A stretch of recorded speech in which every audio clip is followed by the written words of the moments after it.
From now on, Michael's career would have a different focus. In fact, he had already spent most of the 70s in the West End, quietly perfecting his musical theatre skills. When you really love acting and you can play a character from beginning to end in one take, the adrenaline rush of that, and then take it into musicals, and you're doing so many different skills. Every night you go out and do a musical, say like Billy, for 2 years, 8 shows a week. I'm a hard taskmaster when I'm working, but I mean I learned that discipline from people like Gene Kelly, because I saw what the result of hard work could bring and the pleasure it can bring. And the more exciting you can make a person's night at the theatre, the more unforgettable it is to you as well. Despite Gene Kelly's coaxing, he wasn't a natural dancer. He did dance in Hello Dolly, and he danced very well. I cannot imagine how many hours of rehearsal he must have had. And knowing Michael, not just the hours of rehearsal that have been given, but up at 4 a.m. to practice and practice and practice.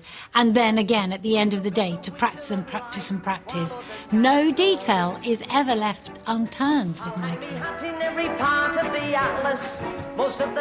He doesn't let one move go by without knowing how to do it in every sense of the word. So all I would say was step right, and you'd have to know, how do you step right? On the heel, on the ball, where are your shoulders placed? What do I have to do to step right? And it was as detailed as that. Away from the big and small screen, he was a showman who loved to hear an audience applaud. In 1981, Michael heard a new show was heading for London that could take his physical skills to a new level. In preparation, he spent 3 months in New York at the Big Apple Circus School.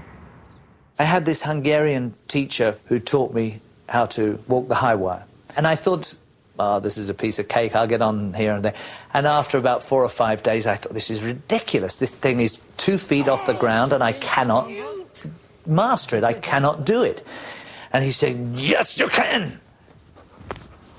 All right. The show was Barnum. Barnum's the name, P.T. Barnum. Here they are. Charity Barnum, I'll have a kiss before you leave. With pleasure, Mr. Barnum.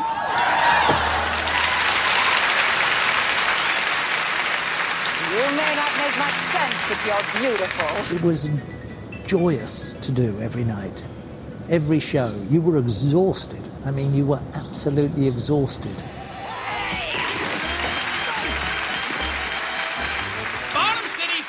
Because there were circus tricks involved, you had to be very secure with your other team members around you. Fires glow, flags streaming, spires grow, towers gleaming, in a land where the dawn is clear, in a sky where the sun's forever, on a plain where it's spring all year, darker the night comes never. And the tightrope walk and everything.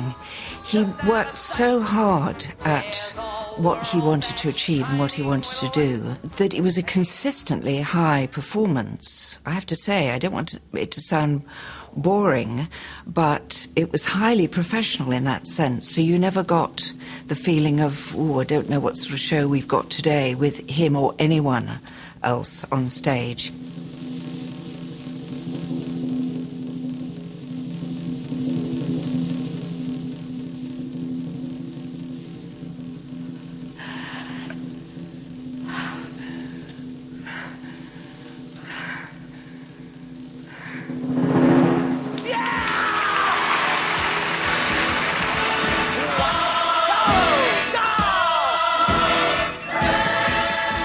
High energy throughout, just one trick after the other of high energy, just enjoyment and affirmation and explosion of circus and music, and leaving everybody going out in the most wonderful sort of feeling of high, which is, of course, what musicals are all about.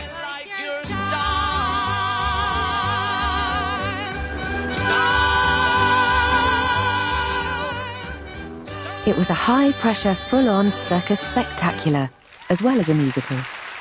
Despite singing since childhood, like many West End stars, Michael took regular voice coaching. He's a hero of stage and screen. He's pushed himself to the limits for the perfect performance. He's in his 70s now, but we might not have seen the last of Michael Crawford just yet.